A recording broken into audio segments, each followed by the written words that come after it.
시청자 여러분, 안녕하십니까. 늘 베나TV를 아껴주시고 시청해주셔서 감사합니다. 베나TV가 어려운 제작비 사정을 개선하기 위해 채널 멤버십이라는 특별 회원 제도를 도입했습니다. 채널 멤버십에 가입하시면 다양한 출연진과 실시간으로 소통, 채팅, 광고 없이 영상 시청, 전화 데이트 신청 가능합니다. 채널 멤버십 월 정액료는 한국 기준 약 5,000원입니다. 채널 멤버십 가입 방법은 동영상 밑에 표시된 가입 버튼을 클릭하시거나 댓글 공지에 있는 멤버십 가입 링크를 클릭하시면 됩니다. 활발하게 소통하는 실시간 방송을 만들겠습니다. 시청자 여러분의 많은 가입과 참여, 후원도 부탁드립니다. 감사합니다. 시청자 여러분, 안녕하십니까. 배나무 이사회 73회입니다. 한동안 휴방했었던 배나무 이사회 오늘부터 다시 방송을 시작합니다. 북한을 둘러싼 국내외의 여러 가지 사항에 대해서 전문가들을 모시고 심층적인 분석을 해보겠습니다. 오늘의 초대 손님 김길선 기자님 나오셨습니다. 네, 안녕하십니까. 안녕하세요. 네. 김대영 군사평론가 모셨습니다. 안녕하십니까. 안녕하십니까. 네. 오늘의 주제는 북한의 미사일 발사와 막말 퍼레이드 그리고 한반도를 둘러싸고 숨가쁘게 전개되는 국제 정세입니다. 먼저 북한 미사일 발사부터 좀 짚어보죠. 올해 들어 북한은 총 8번에 걸쳐서 16발의 미사일을 발사했는데요. 5월에 2회, 그리고 7월 25일, 7월 30일, 8월 2일, 8월 6일, 8월 10일, 8월 16일, 그 7월 말부터 집중적으로 연이어 발사를 하고 있습니다. 어떤 의미가 있는 겁니까? 사실 이제 북한 같은 경우에는 이 문재인 정부 들어서 2017년에도 뭐 수십 차례에 달하는, 수차례에 달하는 그런 미사일 발사를 진행한 바가 있는데요. 어떻게 보면 2017년에 그런 미사일 발사를 또 올해 이렇게 다시 재개하려는 게 아닌가라는 좀 생각이 듭니다. 특히 이제 2017년 같은 경우에는 주로 이제 한반도 밖에 있는 미군 기지라든가 아니면 미 본토를 타격할 수 있는 중장거리 혹은 대륙간 탄도미사일을 많이 발사했는데요. 근데 올해는 사실 이제 여러 가지 싱가포르 북미 정상회담이라든지 아니면 하노이 회담 등이 있었기 때문에 미국을 자극할 수 있는 그런 미사일 발사보다는 오히려 우리가 이 북미 관계 이렇게 중간에서 다리를 잘 놔줬는데 우리를 대상으로 한 그런 미사일들을 주로 발사를 하고 있습니다.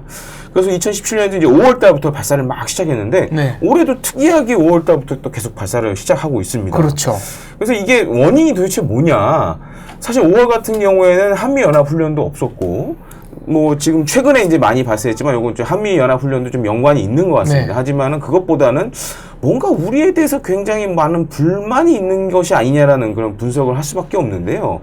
특히 하노이 정상회담 이후에 어떻게 보면 우리를 대하는 북한의 그런 태도가 확 바뀐다는 점은 좀 우리가 좀 주의 깊게 살펴볼 필요가 있습니다.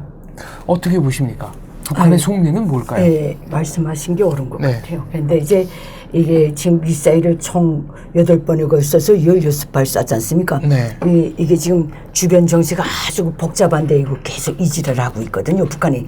이거는 딴 거 없어요. 이번에 이렇게 일본과 대한민국 관계, 또 미국, 러시아, 중국, 이 지금 한반도를 둘러싸고 움직이는 여기에서 북한이 적극 가세해서 대한민국을 굴복시키겠다는 거예요. 이 하나밖에 없어요.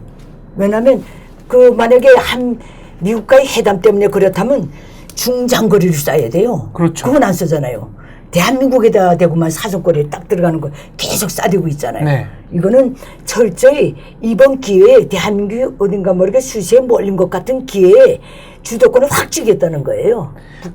북한 김일성 적석이. 그럼 하나하나 자세하게 짚어보기로 하죠. 자, 제가 하나 이해가 안 되는 게 있습니다. 보통 미사일을 발사하면 이 성능은 숨기는 게 상식 아니겠습니까? 근데 북한이 오히려 재원을 스스로 공개했단 말이죠. 아무래도 이제 김정은 시대 들어서는 사실 재원 공개 일부 한 적도 있습니다. 최근에는 더 그런 것을 또 좀 더 자세하게 하거나 예를 들어서 또 특이하게도 막 모자이크 사진에 모자이크 처리해서 공개하기도 막 했는데 그게 어떻게 보면은 이제 자신들의 그런 개발한 무기의 성능을 또 과시하는 것도 있고요. 그다음에 우리 정부한테도 경고하는 그런 메시지도 좀 담겨 있는 것 같습니다. 그러니까 예를 들어서 옛날에는 아마 시청자분들 다 기억하실 겁니다. 90년대 그때 저는 이제 그때 어렸을 때였는데 그때 서울 불바다 발언 하지 않았습니까? 그렇죠. 그리고 장사정포라든가 이런 것도 막 얘기를 하고 그랬는데 요번에 쏜 미사일들을 보면은 이 과거와 달리 이제 뭐 물론 이제 서울 불바다도 여전히 유효한 카드지만은 이 서울이나 경기도에 있는 우리 정부나 군의 그런 중요한 목표물을 아주 쪽집게식으로 타격을 하겠다라는 그런 메시지가 좀 담겨 있습니다. 그러니까 예전보다 어떻게 보면은 위협이 더 가중됐다고 봐야죠. 그리고 앞서도 이제 김기선 기자님도 얘기해 주셨지만은 이 미사일 발사 시점 굉장히 좀 오묘합니다. 그러니까 이제 하노이 정상회담 네. 끝나고 사실 뭐 김정은 같은 경우에는 중국과 러시아 정상회담을 다 하지 않았습니까? 그렇죠. 그러니까 이 과정에서 뭔가 북중러가 일정 부분 뭔가 합의된 부분이 있지 않나라고 생각이 들고 특히 거기에는 예를 들어서 북한이 핵실험을 하지 않고 뭐 예를 들어서 뭐 대륙간 탄도미사일이나 중장거리 미사일 발사 안 하면은 그 나머지 것들은 상관이 없다라는 식으로 뭔가 이제 의견이 규합됐을 가능성도 굉장히 높습니다. 그렇기 때문에 이제 사거리 합자고 비교적 이제 짧은 미사일들 위주로 지금 발사를 하고 있는데 사실 우리 입장에서는 그게 또 와닿는 게 다르죠. 그렇기 때문에 좀 이번 상황을 좀 주의 깊게 좀 볼 필요가 있지 않나 생각됩니다. 요점 하나만 설명해 주십시오. 8월 16일에 북한이 미사일을 발사하고 나서 김정은이 직접 TV에 나왔습니다. 막 주먹을 불끈 쥐고 뭐 어떤 세력이든 우리를 상대로 불장난을 해볼 엄두도 못 내게 해야 한다. 핵 틀어진 기세로 용진하겠다 뭐 이런 얘기를 했거든요. 이거는 좀 이례적인 거 아닌가요? 이게 뭔가면 김정은이가 오늘 북한 내에 앉아서 대내외 사정을 딱 놓고 볼 때 이 할 일이 없는 애예요. 김정은이가. 할 일이 없어요. 제가 할 일이 없는 거예요. 김정은이가. 공장 다닌다 해서 공장이 가동되는 것도 없고 다 그렇게 돼 있어요. 얘는 미사일 발사장마다 찾아다니며 앉아 있어야 위상에 올라가는 그 지경에 들어간 거예요. 그렇게 보셔야 돼요. 얘가 북한 전역을 아무리 희석구 다녀도 나아지는 게 있을 수가 없는 지경에 들어간 게 오늘 북한이에요. 얘는 그래도 미사일 장소에 앉아 있어야 지도자로서 뭔가 한다고 각인되는 거예요. 김일성, 김정일 때 절대 이런 짓을 안 했어요. 직접 안 나갔습니까? 안 나갔어요. 시험탄까지는 볼라 나갔지만은 발사장까지는 절대로 안 나갔어요. 그 할 일이 있기 때문에 그나마 버틴 거예요. 김정은이 오늘 할 일이 없는 거예요. 그럼 이 얘기는 역설적으로 김정은의 위상이 우리가 생각하는 것만큼 튼튼하지 않다는 이 불장난 안 하고는 지도자로서 뭘 하는 일이 없어 보이는 거예요. 그러니까 거기 따라다니는 거예요. 어둠에 단거리 쏘는데 국가 지도자가 나가 앉아있으면 네가 어디 있어요? 사흘 전에 발매된 신동아 10월호에 제가 아직 기사 제목만 보고 읽지는 못했습니다만은 북한의 그 평양 엘리트층과 김정은의 밀월이 끝났다. 통치 자금이 고갈된 것이 확실하다. 이런 기사가 있었습니다. 그것도 맞을 수 있어요. 근데 그것 때문에 김정은하고 북한 엘리트들 밀월이 끝날 일은 없고요. 왜냐하면 핵심 엘리트 계층은 철저히 챙기니까. 김일성 적설 철저히 챙겨요. 엘리트 대군을 챙길 수는 없어도 그 엘리트 군단의 머리 둘은 다 지고 있거든요. 김정은이가. 김기성 기자님도 얘기해 주셨지만 사실 일정 부분 저도 그런 생각을 갖게 하는 게 그 북한이 이제 미국하고도 대화를 하고 우리하고도 대화를 했는데 제재는 그대로고 사실 손에 쥔 게 아무것도 없고요 지금. 그렇죠. 그러니까 그 입장에서는 그 김정은 입장에서는 이렇게 되면은 할 수 있는 게 그야말로 별게 없습니다. 그러니까 뭐 말씀하신 대로 이런 미사일 시험 발사를 통해서 어떻게 보면은 내부 단속도 하고 또 한 가지로는 그 북한 그 사람들도 많이 생각하지 않겠습니까? 아니 우리 지도자가 이렇게 지금 저기 미국 트럼프 대통령도 만나고 그 다음에 남한의 문재인 대통령도 만났는데 뭐 정작 경제적으로 나아지는 건 별로 없고 실적이 없는 거예요. 그러니까 이제 불만이 뭐 물론 그게 가능할지 안 할지 모르겠지만은 내부적으로 분명히 그런 속내는 있을 거라 생각됩니다. 예를 들어서 왜 이렇게 됐는데 우린 경제적으로 발전되는 게 아무것도 없지? 그러니까 사실 더더욱 김정은이 이러한 어떻게 보면 쇼를 통해서 그런 북한 민심을 달래려는 목적도 있지 않나 생각됩니다. 그게 첫 번째 목적이에요. 북한의 공식 매체는 이런 얘기를 했습니다. 전술적 재원과 기술적 특성이 설계값에 도달했다는 것이 과학적으로 확인되고 무기체계 전방에 대한 전투 적용 효과성이 검증되었습니다. 그러니까 이 얘기는 신무기 개발했다는 얘기 아니겠습니까? 그렇죠. 이거부터 짚어보죠. 우리 군에서는 단거리 탄도미사일이라고 했고 북한은 대구경 조종 방사포라고 했습니다. 또 북한판 에이테킴스라는 얘기도 나오는데 이게 도대체 뭐며 위력은 어느 정도인 겁니까? 그러니까 그 올해 들어서 뭐 여러 가지 지금 미래를 쐈지만은 종합을 해보면 딱 세 종류로 이제 분류가 됩니다. 하나는 이제 북한판 이스칸데르로 불리는 네. TN-23이 있고, 또 하나는 대구경 조종 방사포탄이 있고, 또 마지막으로는 그런 미국 에이탱킴스와 비슷한 그런 네. 미사일 3개를 만들었는데, 사실 이전에 북한 같은 경우에 이제 뭐 스커드라든지 노동이 많이 이제 언급이 됐었죠. 근데 그렇죠. 사실 이제 스커드, 노동 다 만들어진 지 이제 한 30년에 가까워집니다. 구형 모델이죠. 네, 그리고 또 한 가지 문제가 보통 무기 체계, 뭐 일상생활에서 쓰는 물건도 마찬가지인데, 사실 10년, 20년 되면 이제 못 쓰잖아요. 뭐 닳고 이래서 사용하기 유지 보수 비용도 많이 들고, 그래서 사실 새로운 무기를 이제 교체할 시점이 돼서 북한이 개발한 것 같기도 하고, 사실 이거는 좀 굉장히 좀 우려스러운 일인데, 17년엔 사실 이제 뭐 미국이라던가 아니면은 뭐 일본 이런 데를 타격할 수 있는 그런 핵 타격 수단을 사실 완성을 했고, 올해 들어서는 좀 우리를 대상으로 한 그런 핵 타격 수단을 좀 개발하고 있는 것이 아닌가라는 생각이 들고요. 특히 이제 북한이 개발한 북한판 이스칸데 같은 경우에는 이게 그 안에 그 장착할 수 있는 탄두 무게가 추정이지만 한 750kg 정도 되는 걸로 보입니다. 네. 그 다음에 북한판 에이테킵스도 마찬가지고. 그러면 이제 북한이 그동안 이제 핵무기 소형화에 진전이 많이 있었다 그러면은 여기에도 사실 핵폭탄을 장착할 가능성이 굉장히 높습니다. 네. 그러면 이제 어떻게 보면 이제 핵 협상이 만약 지지부진해지고 그러다 보면은 이제 우리를 향한 핵 위협이 진짜 현실화돼 가는 거죠. 그럼 뭐 그전에도 그런 말 있지 않았습니까? 핵을 이고 살아야 되는 상황이 올지도 모른다. 그게 어떻게 보면 점점점 현실화돼 가고 있는 것이고요. 또 한 가지는 이제 대구경 조종 방사포탄 같은 경우에는 북한에서는, 우리나라에서 이제 로켓포탄이라고 하는데 북한에서 이제 방사포탄이라고 네. 얘기를 하죠. 대구경이라는 거는 제가 봤을 때 우리나라도 대구경이라는 말을 씁니다, 군에서. 근데 우리나라 한 200mm 넘어가면 이제 대구경이라고 얘기를 하고, 북한은 이전에는 240mm 같은 경우에는 대구경이라는 말을 안 썼어요. 그러니까 300mm, 400mm 이상 되는 포탄, 네. 로켓 포탄을 보통 이제 대구경 조종 방사포탄이라고 하는데, 여기에 이제 미사일과 같이 유도 장치를 이제 집어넣은 겁니다. 그래서 옛날 같으면은 이제 방사포탄 같은 경우는 많이 쏴야 이제 목표물에 맞는 명중률이 낮은데 이거 이제 한 발 쏴도 정확하게 들어온다는 한 발, 두 발 쏘면 딱 맞는 거죠.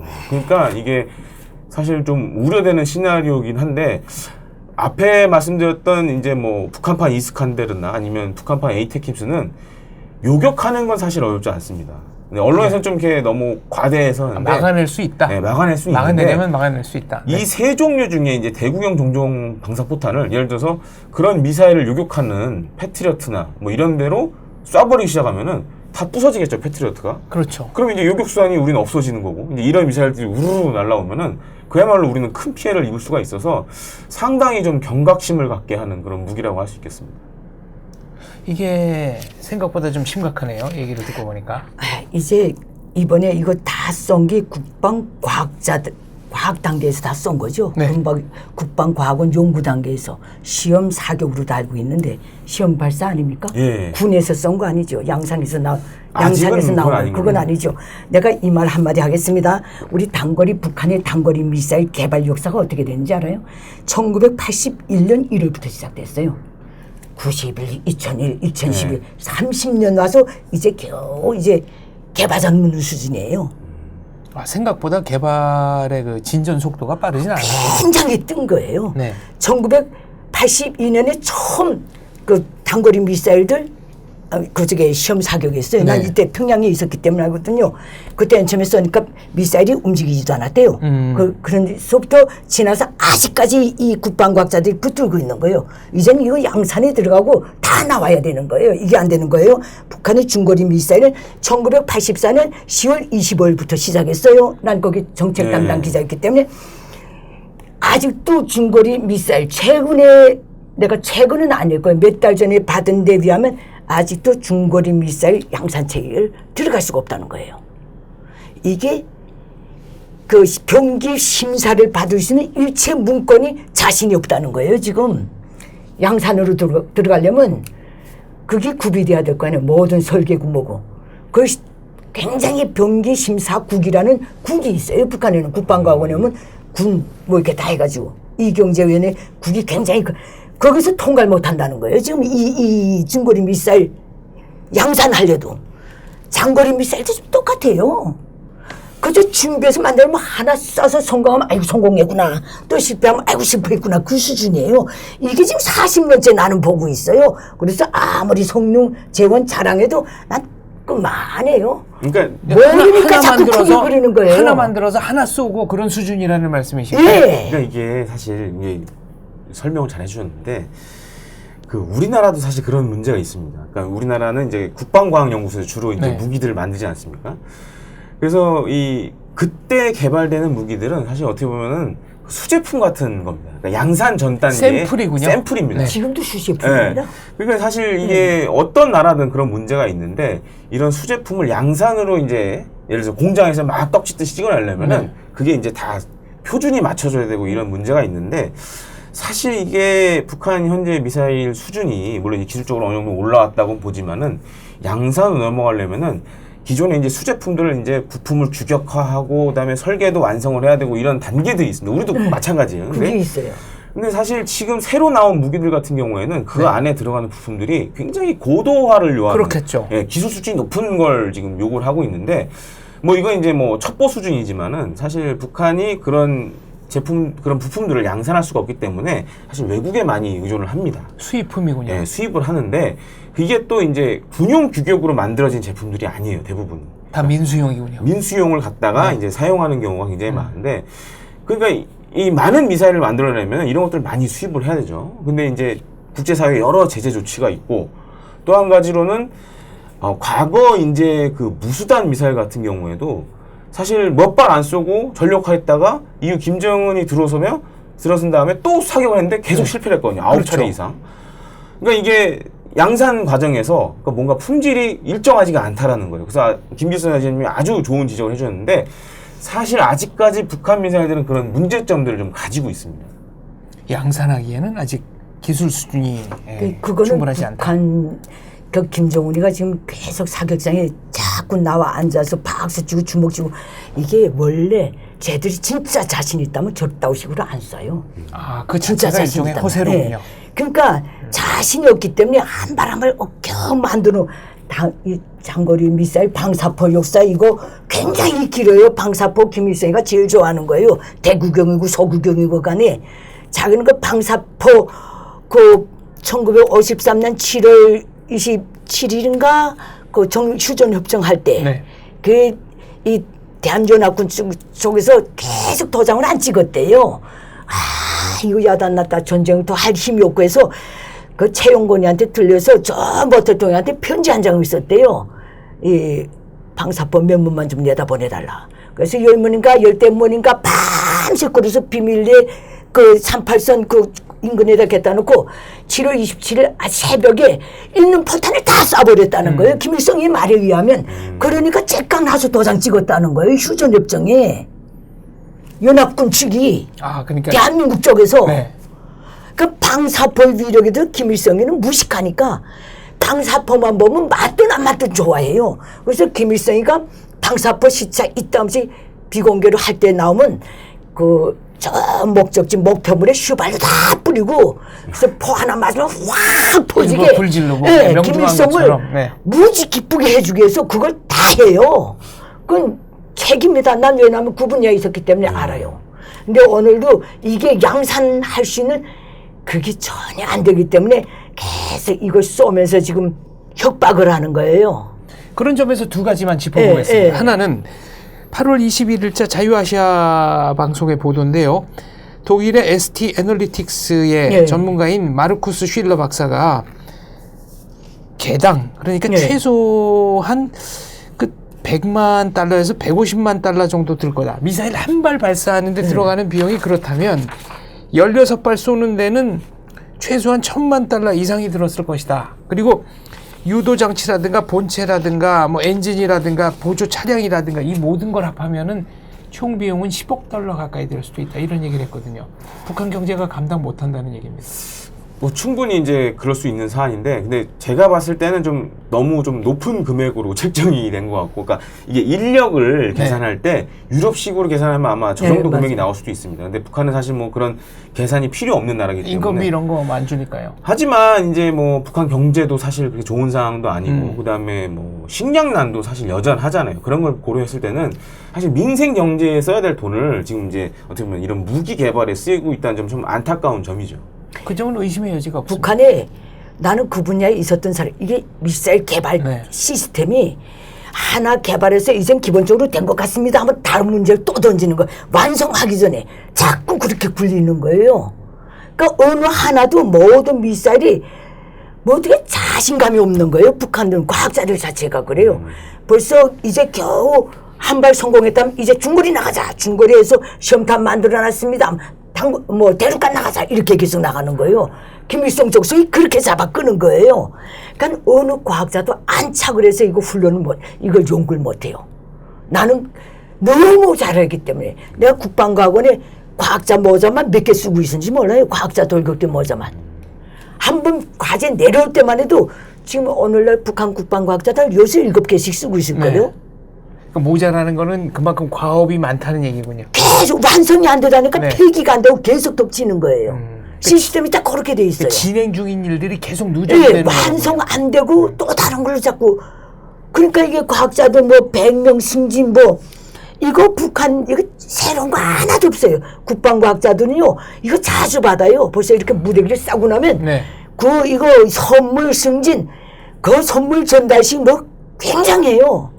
나는 그 속에 있었기 때문에 싸움도 또 굉장해요. 이렇게 되면 내가 받니 내가 더 공적이 있는데 말도 마세요. 이게 그 과학자들 승진 선물 쓰나미 한번 지나가고 나면 몇 달 동안 뭔가 일을 안 해요. 사람들이. 기분이 많이 들어와지고 들어와지고 저는 받은 거 또 받고 받은 놈 또 받고 진짜 움직인 사람은 그렇게 안 되고 그러니까 이 선물 노름도 오히려 북한의 이 미사일 개발을 굉장히 후진시키는 역할을 해요. 오히려? 어떻게 보면 이게 역효과가 있네요. 네, 굉장히 역효과가 지지 고무 격려하는 게 아니고 역효과가 난다는 말씀이시죠. 이 골고루가 없어요. 받은 놈이 계속 받으니까. 또 다른 문제점 하나 짚어보겠습니다. 아까 김대영 평론가가 이제 서울 불바다로 얘기했는데 여기 있지 않습니까? 이제 이게 앞에 독일 과학자가 뭐 몇만 달러 들고 몇억 달러 인건비가 북한은 이미 없어요. 그리고 자력갱생을 할 수 있는 거는 자기네가 최고로 부품 대체예요. 그다음에 중요한 거 다 내오는데 문제는 이게 어느 만큼 돈이 들어갔던 관계없이 양산은 못한다. 저는 앞으로도 양산은 어려울 것이다. 양산은 시험 공장에서 시험용은 나올 수 있어도 시험탄은 나올 수 있어도 양산하기는 굉장히 힘들다는 거. 82년도에 성공한 스코트 미사일 모방구 미사일을 내가 94년도 공장에 갔댔거든요. 만경대 약전기 공장. 기자 선생님 이거 나라가 견디겠어? 이거요 미사일 한 발 만드는 거 구소련제. 미사일 6개 만들 자료가 들어가야 한 발이 겨우 나온대요.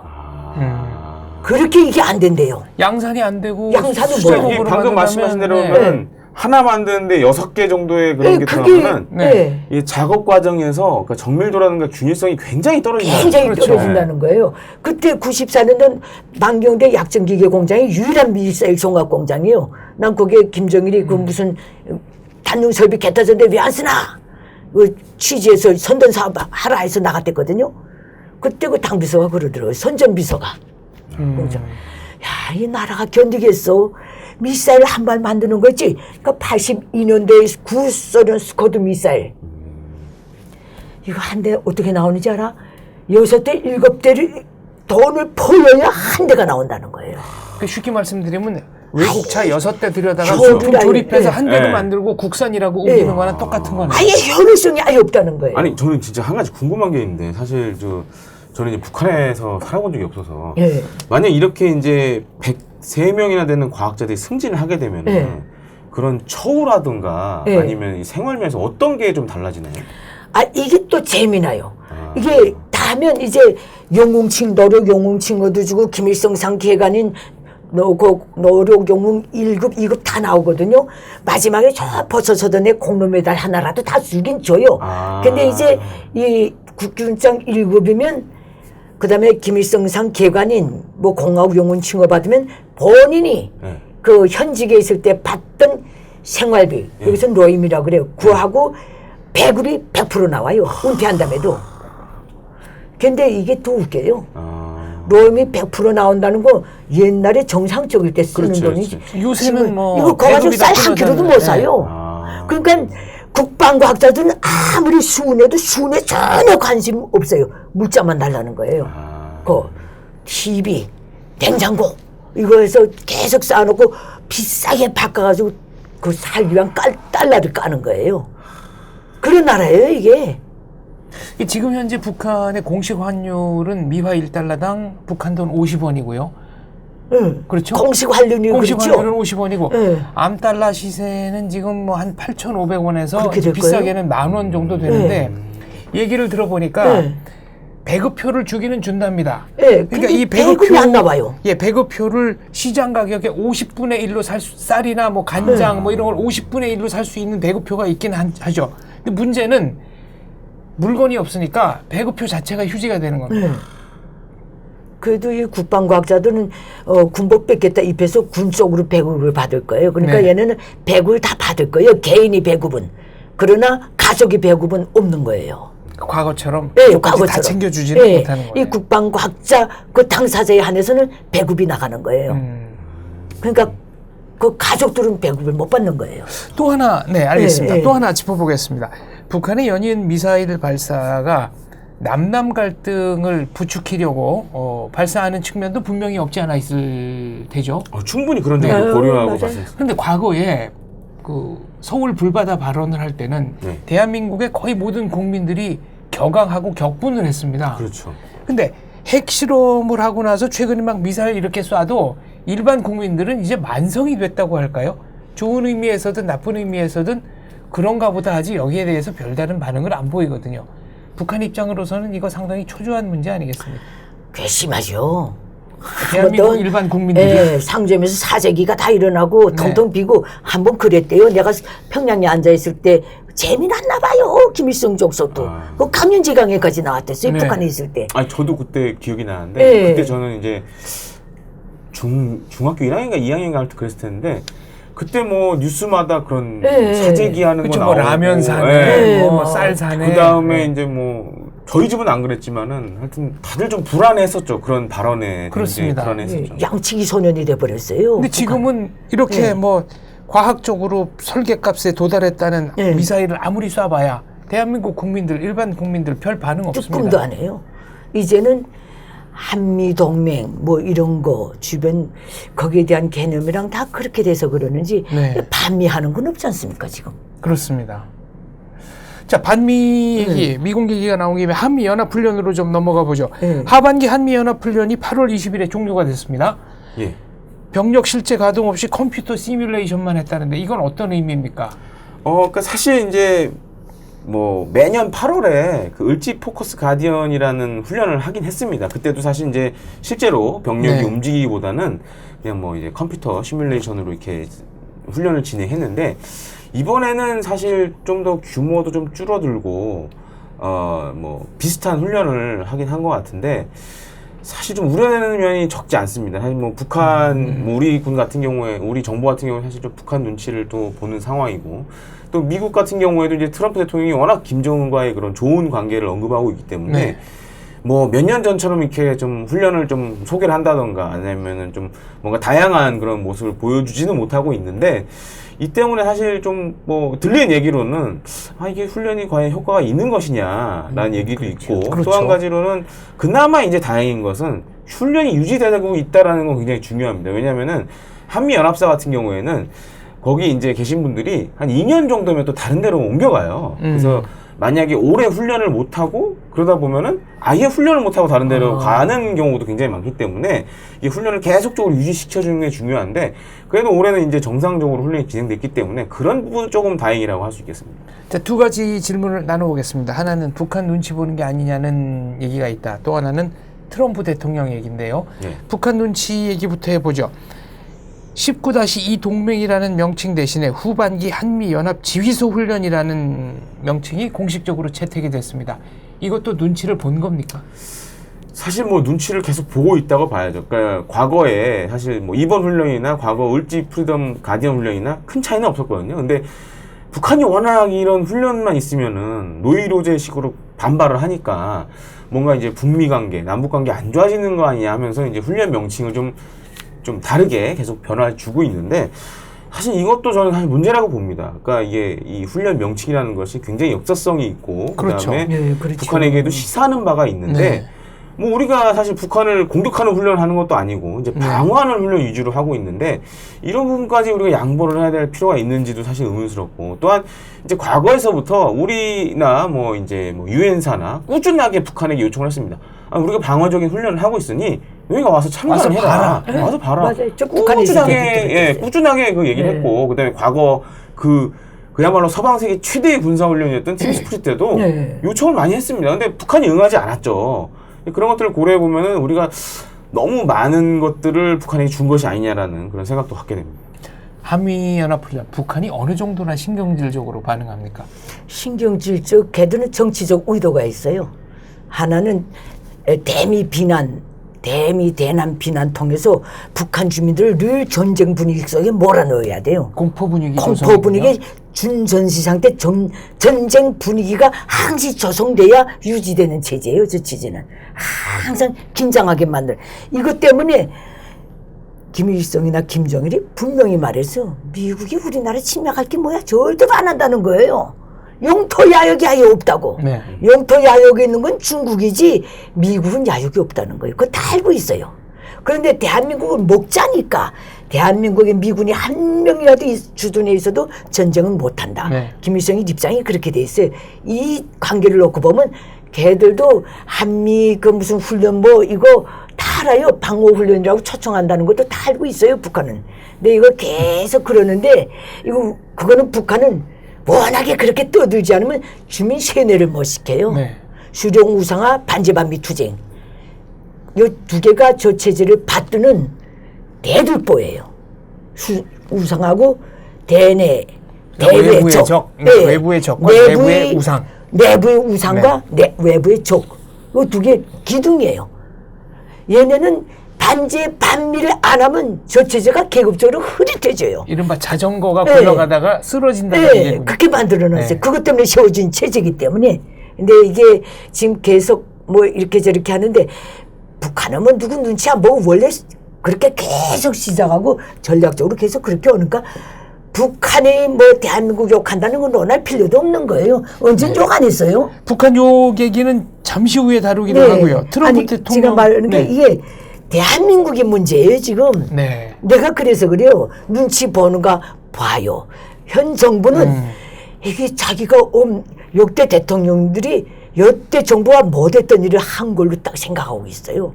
아까 본 거라 김정은을 2번인가 3번인가 만난 거. 네. 뭔가 될 듯하고 그러니까 이걸 부수기가 힘들고 아까운 거예요. 자기 체면에 걸려 있는 것 같아요. 업적으로 생각한다는 네. 말씀이시군요. 그러니까 제대로 눈치 보고 조심스럽게 하는데 이게 뭐 언제까지 가겠어요? 일단 북한의 막말 제 생각은 문제, 그래요. 막말 문제는 저희가 네. 잠시 후에 집중적으로 네. 다루기로 하고요. 일단 트럼프 대통령 발언부터 점검해 보겠습니다. 트위터를 통해서 김정은이 미사일 시험 발사를 사과했다. 또 한미 연합훈련 끝나자마자 협상을 재개하고 싶다는 의사를 전해왔다. 미국 일각에서는 북한의 미사일 발사가 취지에는 어긋나지만 싱가포르 협약에는 어긋나지 않았다. 뭐 이런 얘기들이 지금 나오고 있거든요.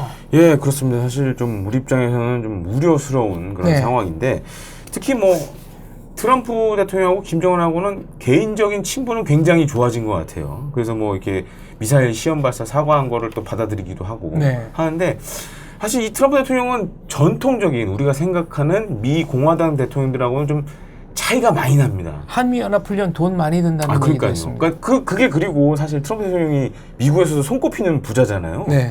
그런데 이렇게 돈 많은 분이 자꾸 이렇게 돈돈돈거리는지 좀 이해가 안 되는 부분도 있고 사실 우리나라 사람들 이미지에는 미국 하면은 좀 아낌없이 주는 나무 아닙니까? 여태까지는 옛날에 그렇게 다 생각했어요. 저도 이제 뭐 어렸을 때 네. 뭐 그렇게 생각했는데 요즘은 너무 굉장히 돈 밝히고 그다음에 뭐 한미 방위금 분담금 문제도 있지만 그런 데도 보면은 뭐 기존과 달리 뭐 몇 배를 더 내라고 지금 그런 상황이기 때문에 사실 우리 입장에서 좀 이해하기가 힘든데 그렇기 때문에 사실 이 트럼프 대통령이 만약에 뭐 이제 재선을 준비해야 되는 상황이기 때문에 아마 북한 관리도 필수일 겁니다. 그러니까 자신을 통해서 북한이 핵실험도 안 하고 중장거리 미사일, 대륙간 미사일 안 쏘게 됐다라는 것을 계속적으로 강조하고 있는데, 그러니까 어떻게 보면 트럼프 대통령도 김정은에게 좀 일정 부분 낚인 게 아닌가라는 좀 생각이 들기도 합니다. 그러니까 우리도 지금 사실 김정은의 그런 그 마수에 좀 낚여 있는 부분도 있고, 그다음에 우리 정부 입장에서 사실 좀 그런 부분을 좀 간과하고 있는 것도 있는데, 근데 모르죠. 향후 또 트럼프 대통령이 워낙 변동이 심한 사람이기 때문에 뭐 북한과 협상이 지지부진한다거나 아니면 재선 이후에 자기가 자신감을 가졌을 때 또 북한을 또 다르게 다룰 수도 있기 때문에 그런 점들도 우리가 좀 꼼꼼히 살펴볼 필요가 있습니다. 북한은 최근 들어서 갈수록 막말을 하면서 원색적으로 대한민국 정부를 비난하고 있습니다. 8월 7일에는 공화국의 신형 전술유도 무기 위력 시위에 질겁한 남조선 당국이 모디지 대화 평화 타령을 늘어놓고 있어 만 사람의 조소를 받고 있다라고 했고요. 8월 6일에는 북외무성 대변인이 맞을 짓을 하지 말라. 이건 뭐 일반인 사이에서도 하면은 안 되는 얘기죠. 또 최근 들어서는 뭐 바보, 겁먹은 개, 똥, 횡설수설, 뭐 웃기는 것, 도적, 뭐 삶은 소대가리가 웃네. 아예 지금 대한민국 대통령을 콕 집어서 조롱을 했습니다. 남조선 당국자라고 대한민국 대통령을 지칭했는데 이거는 대한민국 국민 전체에 대한 모독 아닙니까? 아, 그렇죠. 주권자에 대한 모독이죠. 이거 어떻게 하면은 어떻게 해야 됩니까? 어떻게 하더니요? 똑같이 갚아줘야죠. 우리도, 미친 개한테는 몽둥이가 제격이다 이거 있잖아요. 그러니까 우리도 막말을 해야 막말해야죠. 그 공개적으로 하지 말고 대북 방송에다 대고 해야죠. 그러면 우리가 막말을 하면 북한에서는 어떻게 나올까요? 근데 막말해도 들어도 안 가요. 솔직히 말하면. 그래 이게 정부로서는 이렇게 정확히 이거 넘어선 거 아니냐. 유감스럽다. 막말하지 말아라. 네. 그 강경하게 얘기해야죠. 과거에 노무현 대통령 당시에 북한 막말을 두고 현 문재인 대통령께서 선을 넘었다. 금도가 있다. 그 비슷한 발언을 하신 걸로 저는 기억을 합니다. 예, 저도 사실 그런 기억이 있는 것 같은데. 네. 그럼 왜 지금 문정부에는 그런 말 하는 분이 안 계시냐는 거죠. 그게 사실 이게 사실 남북 대화라는 게 어느 정도 선을 지키고 하면은 사실 이런 문제가 안 발생해요. 근데 맞아요. 물론 이제 저는 4.27 남북 정상회담까지는 정말 그 필요한 시기에 적절하게 잘 열렸다고 생각하는데 이후에 이제 과정들을 보면은 사실 좀 이해가 안 되는 부분도 굉장히 많고 또한 지금 상황에서 뭐 앞서도 이제 김기성 기자님도 말씀해 주셨지만은 이거는 우리 국민들이 뽑은 대통령한테 이런 식으로 모독을 하면 안 됩니다. 이건 어떻게 보면 우리 국민에 대한 모독이기 때문에 이런 부분에 있어서는 우리 정부도 강하게 대처를 해야 되고 또 한 가지로는 사실 좀 의문스러운 점이 특히 이제 그 하노이 북미 정상회담이 잘못되고 나서 북한이 갑자기 우리를 그 언급하는 그런 뭐 수위라든가 막말이라든가 이런 데 굉장히 높아지고 있거든요. 그렇죠. 그래서 뭐 일각에서는 이건 뭐 소문이지만은 당시에 이제 그 북한이 연변을 좀 제시를 하지 않았습니까? 미국한테. 근데 미국에서는 아 이거 가지고는 안 된다라고 이제 하면서 영변 이외에 다른 데도 영변 이외에 다른 봐야겠다. 시설들이 더 많지 않냐 이러면서 사실 이제 결렬이 되고 말았는데 그 전에 사실 뭐 이건 뭐 확인된 정보는 아니고 이제 뭐 그런 첩보 수준인데 그 연변 중재안을 사실 우리 정부가 좀 주도로 북한에 좀 얘기를 했다라는 그런 소문이 있습니다. 아, 그러니까 이 소문을 정리하자면 대한민국 정부가 북한에다 대고 영변을 시찰받겠다라는 얘기를 하면 미국이 그걸 받아들이고 회담이 성사가 될 것이니까 그렇게 하라고 코치를 했다. 그래서 이런 소문이 있다. 제재를 풀어줄 수도 있고 뭐 여러 가지를 해줄 수 있지 않겠냐라는 식으로 좀 그렇게 제안을 했다는 그런 소문들이 들고 있는데 최근 돌아가는 상황을 보면은 틀린 얘기도 아닌 것 같아요. 그러니까 뭔가 굉장히 적대적으로 지금 우리 정부를 대하고 있는 걸 보면은 그 우정부는 또 마땅히 거기에 또 얘기를 못 하고 있잖아요, 사실. 그렇죠. 그런 부분도 굉장히 좀 조심스럽지만 좀 우리가 좀 생각해봐야 될 부분이 아닌가 생각됩니다. 그러니까 말심 무릎을 잘 못해서 자기네가 뒤통수 맞았다고 여기다 대고 행악을 해야 되는 것 같아요. 네. 아, 그러니까 우리 정부가 네.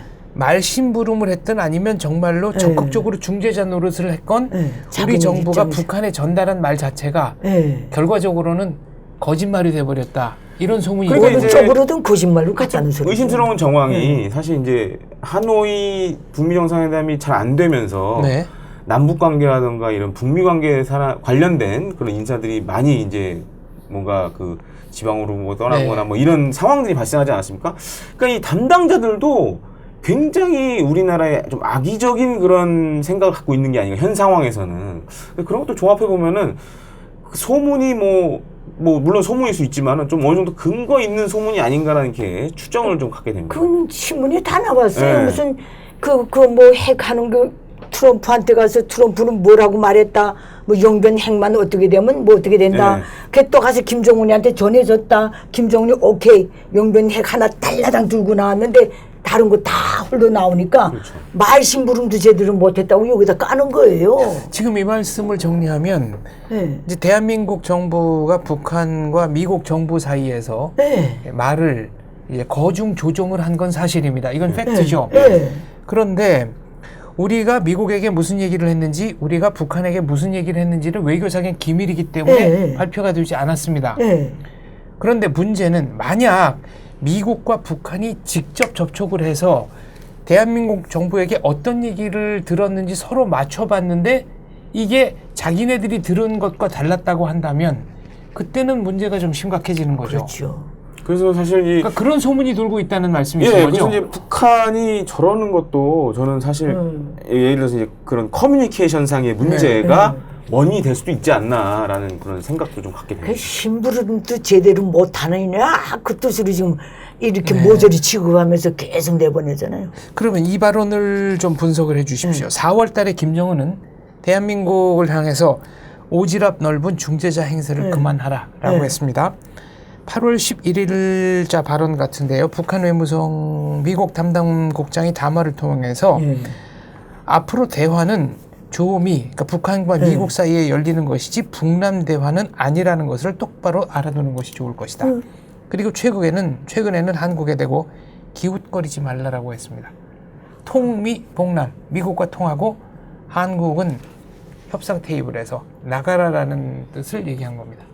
저는 이렇게밖에 해석이 안 되는데요. 그렇죠. 어떻습니까? 그러니까 회담에서 앞만 봐도 대한민국의 지금 이거 나선 사람들이 도움을 줄 수도 없고 안 된다는 걸 정확히 알고 있는 거예요. 그러니까 오지랖 넓게 자꾸 삐지지 말라는 거예요. 괜히 트럼프, 김정은, 문재인까지 끼면 문재인 대통령의 위신도 자기만큼 올라간다고 자꾸 생각하는 거예요. 그러니까 깔아뭉개는 거예요. 그런데 문제는 그러면 네. 한반도를 둘러싼 여러 가지 이제 국제적으로 뭐 결정해야 되는 사항들이 있지 않습니까? 이거를 한반도의 대표로는 북한이 나가고 그다음에 미국과 북한이 협상을 해서 타결을 하면 그 비용은 우리가 된다. 이게 실제로 94년 경수로 회담 때 있었던 일이죠. 있었잖아요, 그런 일이. 그리고 그때 책임자였던 이용호가 하노이 회담 후에 일선에 복귀를 했습니다. 그럼 이때도 한국 국민들은 이걸 받아들여야 되는 겁니까? 결정은 뭐 북한이 하고 돈은 우리가 낸다? 현재로서는 뭐 트럼프 대통령도 같은 생각을 가지고 있고, 그래서 뭐 앞서도 이제 뭐 싱가포르나 이런 데서도 그런 얘기를 하지 않았습니까? 그러니까 뭐 일본과 우리나라와 뭐 일본이 뭐 되고 뭐 중국도 포함이 되고 그런 얘기들을 한 걸 보면은 사실 미국은 특히 트럼프 행정부는 이 다른 나라에 돈 쓰는 거 굉장히 싫어합니다.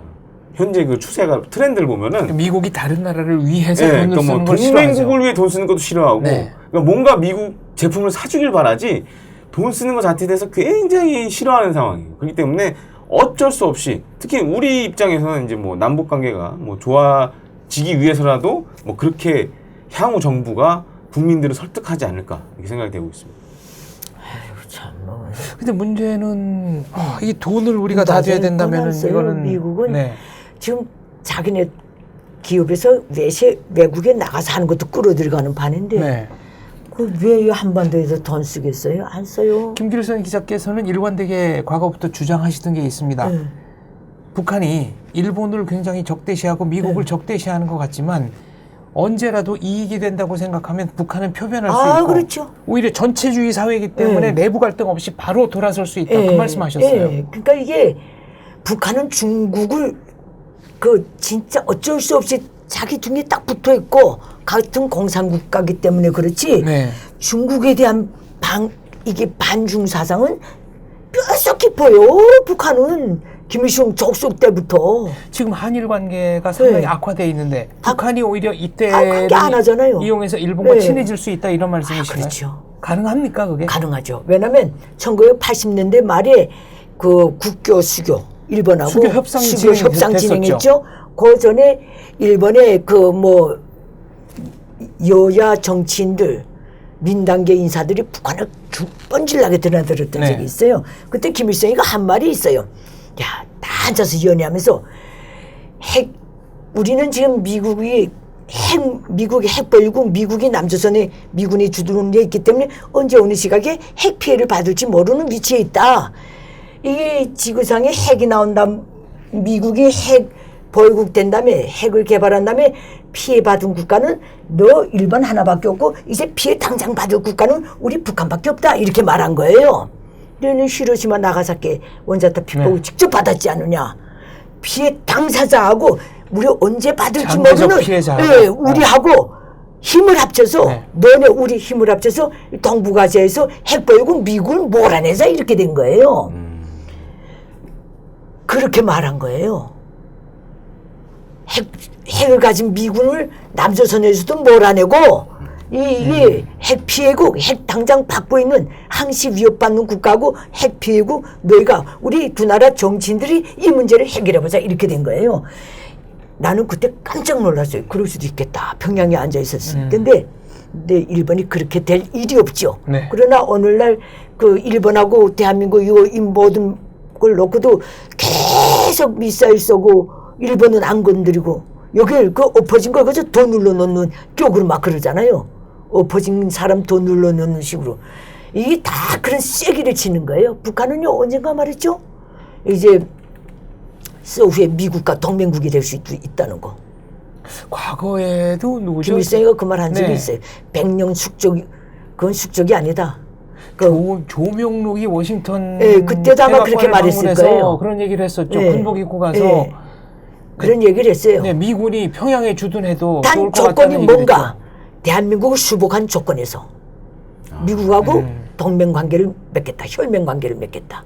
한반도의 한반도 대한민국 주도권을 자기네가 가지고 수복한 조건에서 미국과 관계 개선한다. 이렇게 돼 있어요. 이건 무서운 얘기네요. 이거는 북한의 그 전략이라니까요. 일본 얘기가 나온 김에 최근에 지소미아 파기 한일 이해득실 얘기가 나오고 있는데 김대영 평론가께 설명 좀 부탁드립니다. 예, 사실 이게 정식 명칭은 한일 군사 정보 보호 협정인데 최근 한일 간에 특히 경제적인 부분에서 여러 가지 지금 파열음이 나고 있지 않습니까? 거기에 더해서 최근에 이제 광복절도 있었고, 다만 이제 처음 때보다는 좀 수위가 많이 낮아졌는데. 그렇습니다. 그래서 제가 최근에 이제 알아본 바로는 지소미아 파기까지는 우리 정부도 생각을 안 하는 것 같아요. 다만 이제 좀 발언을 신중하게 얘기하고 있고, 일본도 마찬가지고, 사실 이 한일 정보보호협정 같은 경우에는 사실 미국 주도로 이렇게 진행된 바가 굉장히 많습니다. 2016년에 이제 한미일 정상회담 때 이제 언급이 됐고, 하지만 이제 일본의 과거사 문제라든가 여러 가지 문제 때문에 이제 지지분이 했었는데, 그리고 작년 연말이었죠. 또 일본 해상 초계기가 또 우리 군함을 또 위협하는 그런 상황도 생기고 해가지고 사실 논란이 많았는데. 그 사건도 뭐가 비밀인지, 비밀이라기보다는 뭐가 실체적 진실인지는 잘 모르겠습니다. 사실 저도 그 관련된 거를 많이 찾아보고 이제 관련자들 얘기를 들어봤는데, 분명한 거는 지금 한일 간에 관계가 예전만 하지 못하다는 건 확실합니다. 그건 확실하죠. 근데 이제 그 관계라는 게 사실 지금 한일 간의 민간 교류는 특히 관광이라든가 이런 것들은 지난 몇 년 사이에 엄청나게 발전이 됐는데. 그렇습니다. 근데 중요한 거는 한일 당국자라든가 아니면 정치가든가 이런 교류는 사실 많이 없어지고 있는 상황이에요, 지금. 이제 과거 냉전 시절 같은 경우에 사실 한국, 일본 할 것 없이 반공이라는 그런 공통의 그런 표가 있었고, 또 한 가지로는 사실 일본은 전후 세대가 있었고 우리도 광복 후 세대가 있지 않았습니까? 그래서 사실 이 한일 양국이 뭐 이 부딪히고 하는 부분이 있었지만은 서로를 참 잘 이해했던 세대들이 기성 세대들이 있었어요. 그렇습니다. 근데 지금은 사실 그런 세대들이 이제 다 물러나거나 아니면 이제 돌아가신 분들도 있고 하다 보니까 어떻게 보면 과거와 달리 그 서로가 서로를 이해하는 부분이 예전만 하지 못하다는 거죠. 그리고 또 한 가지는 한일 양국 다 이 한일 문제를 약간 정치적으로 좀 악용하려는 게 너무 강해요. 지금 그런 보면은. 세력들이 있죠. 예. 뭐 일본도 마찬가지고 한국도 그런데 그렇기 때문에 사실 지금 중요한 거는 뭐 이 문제를 풀기 위해서는 한일 간에 어떤 방식이 됐든 정상 간에 좀 꾸준하게 만남을 해야 되고 또한 이게 뭐 한일이 됐든 한미이 됐든 이 3자가 좀 이렇게 계속 만날 수 있는 체계를 만들어주는 게 굉장히 중요하다고 생각합니다. 만약 일본과 군사 정보를 교환하지 않는다. 그러면 어떤 문제가 생깁니까? 사실 그 일본과 우리나라는 좀 그 군사 정보에 있어서 이게 강점과 약점이 좀 다릅니다. 그러니까 우리나라 같은 경우에는 예를 들어서 뭐 이 인간 정보, 휴민트라고 하는 북한 관련의 경우에 특히 그렇죠. 그게 굉장히 강점으로 알려져 있는데, 근데 또 그것도 알고 보면은 어떤 분들은 일본이 더 강하다는 얘기도 많이 합니다. 그러니까 예를 들어서 휴민트 같은 경우에는 사실 인간관계도 중요하지만은 핵심은 돈이거든요. 그렇죠. 얼마나 정기적으로 그렇죠. 활동비와 생활비를 지원해 줄 수 있느냐가 핵심이죠. 근데 제가 알고 있기로는 우리나라가 만약에 100원 쓴다 그러면은 그러니까 북한 관련된 첩보 이런 수집에 일본은 뭐 적게는 300원, 많게는 1,000원까지 쓴다라고 예산이 훨씬 많군요. 예, 많고 또한 뭐 이게 탈북자 분들 얘기를 들어봐도 훨씬 더 그쪽이 이제 대우도 더 좋고 제가 이제 방송도 많이 하지 않습니까? 실제로 이제 우리나라와 이제 외국 방송사들 비교해 보면 특히 이제 일본 방송사들하고도 이제 몇 번 인터뷰도 해보고 했는데 우리나라 뉴스 같은 경우 이제 13초 이렇게 멘트 많이 하지 않습니까? 그건 사실 돈을 주지도 않습니다. 네, 출연료 없죠. 출연료 없고. 근데 반면에 일본 같은 경우에는 출연료는 안 주더라도 뭐 이렇게 그 도쿄에서 뭐 맛있는 과자라든가 과자라든가 기념품이라든가 아니면 제가 나왔던 거를 CD로 구워서 이제 보내주거나 하는 게 있거든요. 그러니까 그것만 봐도 이 사람을 대하는 자체가 굉장히 다르다는 거죠. 그러니까 뭐 어떤 분들은 이제 주로 일본 쪽과 이게 고급 정보를 가지고 계시는 분들은 오히려 일본 쪽과 더 거래를 많이 한다는 얘기도 있고 또 한 가지는 일본은 이런 장비를 이용한 정보 수집에도 굉장히 세계적인 수준을 자랑하는데 사실 우리나라는 아직 이제 군에서 사용하는 정찰위성이 단 한 대도 없는데 일본은 거의 뭐 지금 10대 가깝게 이제 보유를 하려고 하고 현재는 뭐 이제 4대씩 2세트로 이제 운영을 하고 있는데 그만큼 이제 북한의 여러 가지 정보를 획득할 수 있고 또한 또 다양한 또 자산을 가지고 있습니다. 그렇기 때문에 지금 만약에 이거를 깬다 그러면은 어떻게 보면 물론 이 지소미아 자체는 이게 일방적으로 주고 받는 건 아닙니다. 이제 기브 앤 테이크입니다. 하나를 주면 하나를 받아오는 건데 그런 것들도 있고 또 한 가지는 미국과의 관계를 고려했을 때 어떻게 보면은 일본 입장에서는 한국이 이걸 깨게 되면은 한미 관계를 이간질할 수 있는 그런 수단이 될 수가 있습니다. 그렇죠. 더욱이 이제 아베 정부 입장에서는 아니 이런 경제적인 일을 이 군사적인 방면으로 한국이 해결하려고 한다. 그럼 미국한테 그렇게 얘기할 가능성이 굉장히 높지 않습니까? 그러면 미국 입장에서도 또 한국을 우리나라 이상하게 볼 수밖에 없는 거고 그리고 더욱 중요한 거는 사실 이 미국의 아시아 관련된 학자들을 보면은 대부분 이제 일본 쪽 자금 지원으로 공부한 사람들이 되게 많아요. 그만큼 미국 내에는 그러니까 뭐 친일파라고 하긴 좀 그렇지만 좀 일본과 관계를 맺고 있는 학자들이 많기 때문에 그렇게 상황이 만약에 우리가 주도적으로 지소미아를 파괴하게 되면은 악영향이 우리에게 다 몰려오는 거죠. 그 모든 걸 떠나서 국익을 생각했을 때 지소미아를 파괴하게 되면 일본이 입을 타격보다는 한국이 입을 타격이 그렇죠. 더 커 보인다 이런 말씀이시네요. 그리고 우리나라 같은 경우에는 뭐 일본 말고도 뭐 미국, 러시아 포함해서 30여 개국하고 이제 이런 보호 협정을 맺고 있는데 그런 나라들도 생각을 하지 않겠습니까? 아니 한국은 이 경제 문제를 이렇게 군사 문제로 부풀려서 이런 걸 깨려고 한다라는 그런 이미지를 갖게 되면은 사실 다른 나라하고 향후 이런 비슷한 협정을 맺게 되면은 더 힘들어집니다. 알겠습니다. 아까 일본 방송국 그 기념품 출연료 말씀하신 것은 북한에 대한 정보를 가지고 있는 모든 개인, 한국인뿐만 아니라 뭐 탈북민, 뭐 전 세계적으로 뭐 유럽인도 있을 수 있고 여러 모든 분들이 있는데 그 정보의 가치를 일본의 방송국, 일본의 정보기관이 훨씬 더 높게 평가해 줄 가능성이 크다. 이렇게 정리를 하고 넘어가겠습니다. 그럴 수밖에 없어요. 내가 이거 지소미아 놓고서 한국이 네. 파기한다 그럴 때 웃기지 말라 그랬어요. 속으로.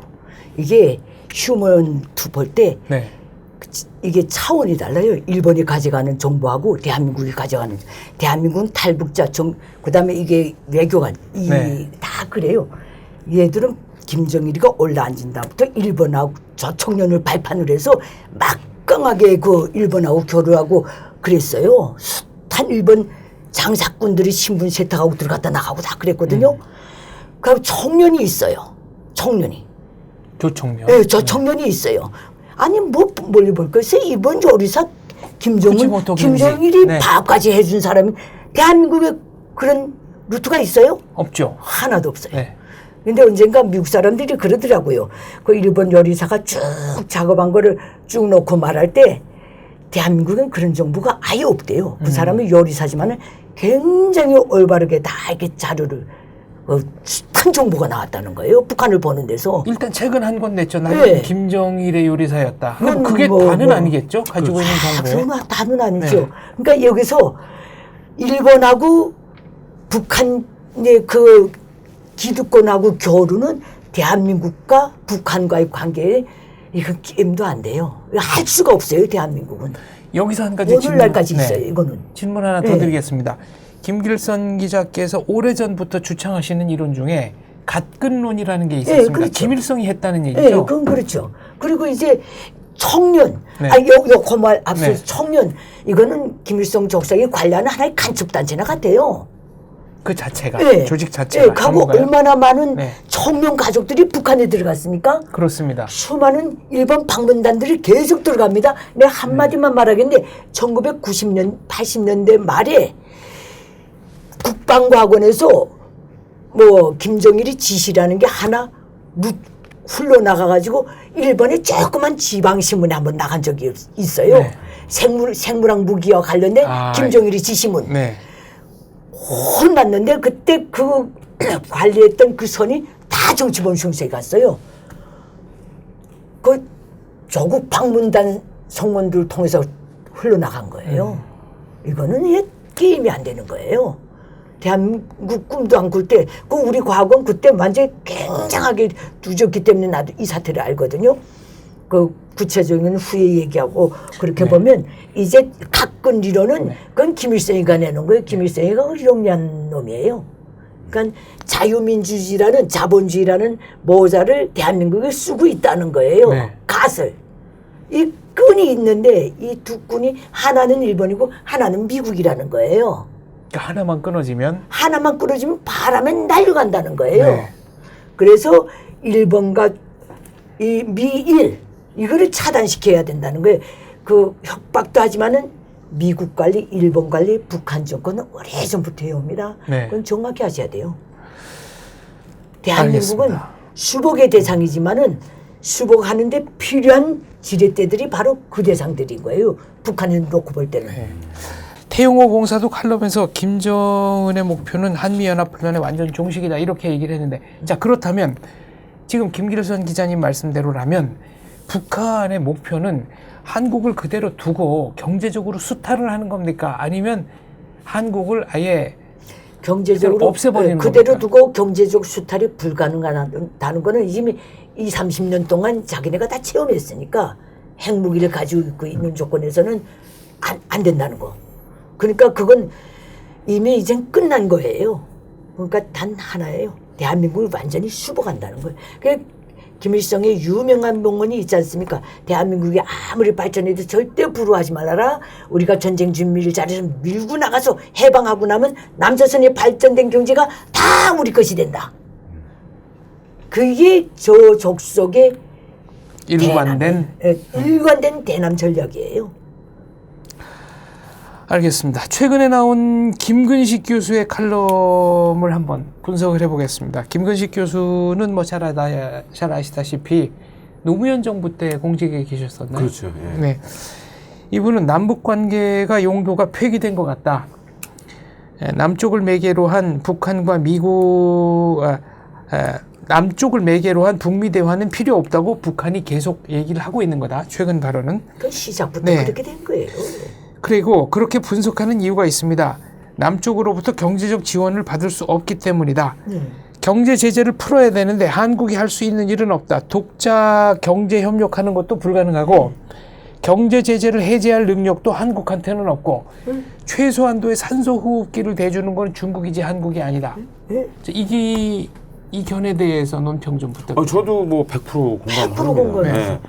왜냐면은 지금 사실 앞서도 제가 이제 말씀드렸지만은 북한이 사실 대내외적으로는 굉장히 예전과는 다른 국가가 됐죠. 이제 김정은이가 집권하고 나서 이렇게 그 주변의 강국들을 정상들과 회담을 하고 그다음에 우리 대통령과 만나고 누군들 상상을 했겠습니까? 근데 지금은 그런 상황이 됐죠.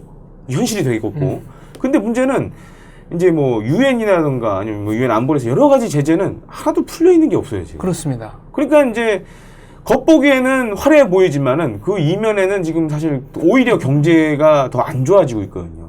그렇기 때문에 북한 입장에서는 사실 대한민국 말 들었는데 사실 된 건 없고 손에 들어온 게 아무것도 없지 않습니까? 그렇기 때문에 오히려 더 북미 관계에 더 매달리고 있는 것이 아닌가라는 그런 생각을 좀 갖게 됩니다.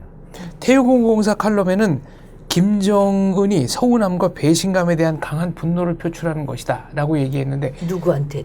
그럼 이 서운함과 배신감이라는 대한민국한테? 그렇죠. 그런 게 성립될 수가 없는 거예요. 북한하고 대한민국은 서로 족국이에요. 서운하고 배신감 이건 있을 수가 그런 관계가 성립될 수 없는 게 남북 관계예요. 니의 관계에 따라서 움직이는 거예요. 네. 필요했기 때문에 써먹은 거예요. 그걸 김정은이는 발판을 잘 치고 나갔죠. 재단 기간에 미 합중국 대통령을 3번 만난 적성국가 지도자예요. 그러니까 동족이다. 네. 이 말하자면 정치적 낭만주의를 우리가 가져서는 안 된다는 말씀이십니다. 북한은 절대 그런 생각 안 한다. 대한민국의 사이에 무슨 우리가 존재하며 뭐가 있겠어요. 감성주의가. 적대 국가고 하나는 독재 국가고 하나는 자유 국가인데 여기 무슨 우리 도덕이 성립이 안 되는 거예요. 딱 이해관계만이 성립되는 거예요. 난 그따위로 자꾸 보는 거 정말 싫어. 그 자체는 전제가 틀린 거다. 존재가 틀린 거예요. 네. 배신감 우리 대한민국과 김정은이가 뭘 함께 한 게 있다고 배신감이라는 게 있어요? 성립될 수 있어요 그거? 배신했으면 김정은이가 배신했지. 누가 배신했어요? 대한민국 문재인 대통령이 배신했어요? 그건 아니지 않습니까? 북한은 그렇게 주장을 하는 것 같습니다.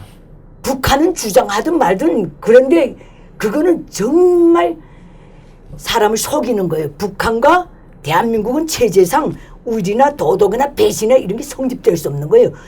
먹느냐 못 키우느냐 이게 하나밖에 없는 거예요. 내 말이 틀립니까? 아니 그렇죠. 이제 예를 들어서 이제 과거 사례들 보더라도 네.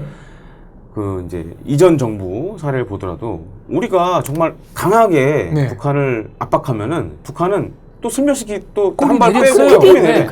항상 꼬리 그런 내리게 패턴을 갖고 네. 있습니다. 네. 그래서 사실 지금 정부가 물론 4.27 통해서 네. 긴장됐던 그런 국면을 해결하는 거는 굉장히 잘한 일인데 우리도 할 말을 해야 됩니다. 북한에. 그래야지 이 정부가 꿈꾸는 한반도 평화가 이루어지는 거지. 그렇죠.